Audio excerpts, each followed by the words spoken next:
My name is TJ Thomson. I'm from Denver, Colorado, and I'm a freshman here at Chadron State College.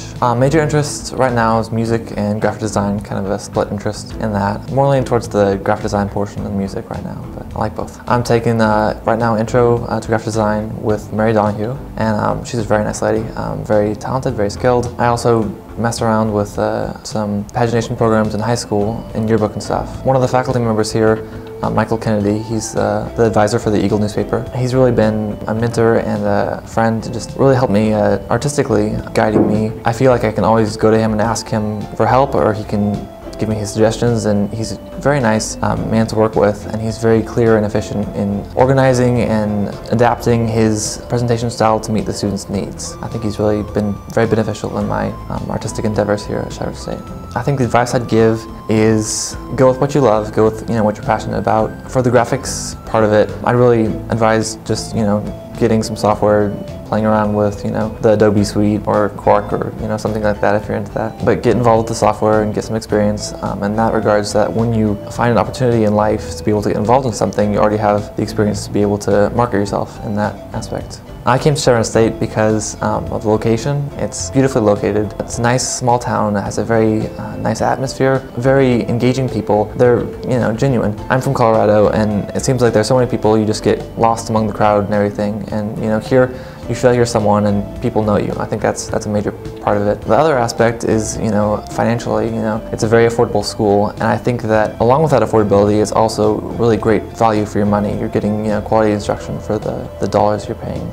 Working at the Eagle, one of my responsibilities is the double-page spread that usually appears in the center of the paper. Maybe a fourth of the time it's in color, and the other 3/4 is in black and white, so get to work with both mediums and color output. Kind of the process that I go through in making a center spread, I really like to sit down and start designing by getting a piece of paper and just sketching out ideas, thumbnails of different aspects that I want to include. Maybe have a pull-out quote or some biographical information about a person we're featuring, put some elements on the page. And then after that, I get out a larger page, one of the 11 by 22s that we work with, kind of go out and do a draft template of where I want the elements to be laid, where I want pictures, and that way I can get a feel for how to tell the photographers, I need this many photos and I want them in these orientations, and so that helps them become more effective in their goals as well. After I do all the work with the pen and paper, I'll go into Photoshop, Adobe Photoshop, and get some graphics worked up. One of the major issues for me personally working on a PC is the capabilities of the fonts.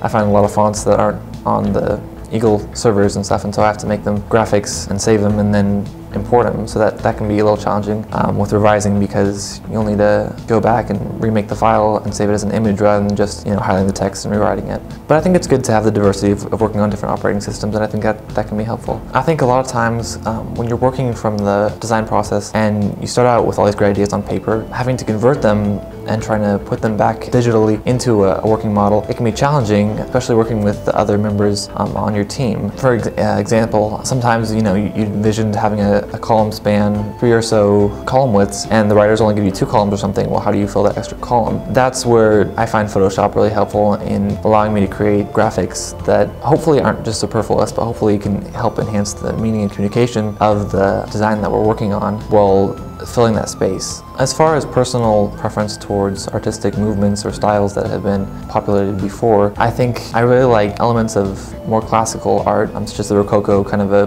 flowing style, lots of curves, things not ending sharply, just kind of dissolving, dissipating. So if I had the choice, rather just block everything out and make it all geometric, or try to have some kind of structure and then have everything kind of just fall off gracefully, I'd probably choose just to have everything fall off gracefully. And I think as far as icons are concerned, I'd like to incorporate them whenever possible, as long as they serve to further communicate effectively. I like to pull a lot of things from stock photography, cut out the backgrounds or alter them, make them more usable for the purpose I'm trying to plug them into. I think it's, in regards to stock photography you can find online versus something that your photographers can go out and take for you, I definitely would like to see more of that happening, of photographers going out and taking detail shots or stock photos that you can use in your work.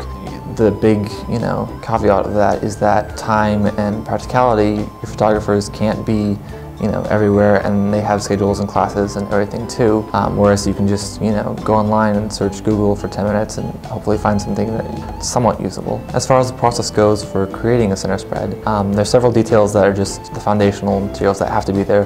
The folio, the page numbers on top. I like to have a few lines just to balance it out on the exteriors first, kind of work from the edges and then work in. That's kind of personally how I've worked in the past. I've also noticed a lot of thirds going on compositionally, having a third of the page in the center, usually having a dominant photo or a dominant display head illustrating what the event or feature is about.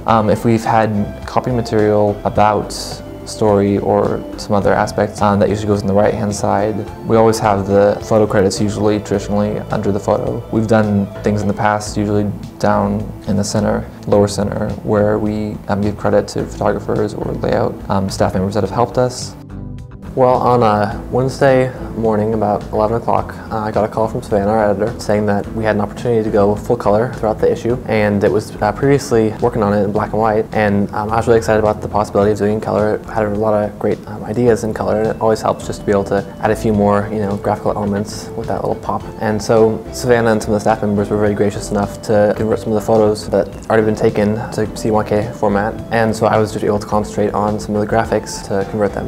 If you're not familiar with printing, CMYK is the format that we have to use to send to our printers down in Scottsbluff. It stands for cyan, magenta, yellow, and K is the negative black color. It was a little bit of a rush to get everything converted and redone, photos worked up, highlights added and everything like that before the deadline, but thanks to the coordination from our staff members, we got that done, and I think we were through even an hour or two before deadline, so that was really great from our standpoint. I was really personally excited when we got to have the news that we were going to switch to color, because it really allowed the opportunity to kind of simplify some of the shapes that had been consolidated. We had a lot of really darks and a lot of white negative space in there. For example, with the continents, just having them outlined in a color really kind of helped to separate out the elements and kind of give more direction to what food was coming from what country and such. I think all in all, after I got out of classes, we were probably working on the color conversion process for a good 3 or 4 hours. So it was a lengthy process, but it was well worth the effort, I'd say. Once again, my name is TJ Thomson, design editor from the Eagle here at CSC. And I'd just like to thank you for watching. I hope it's been an interesting video and entertaining as well.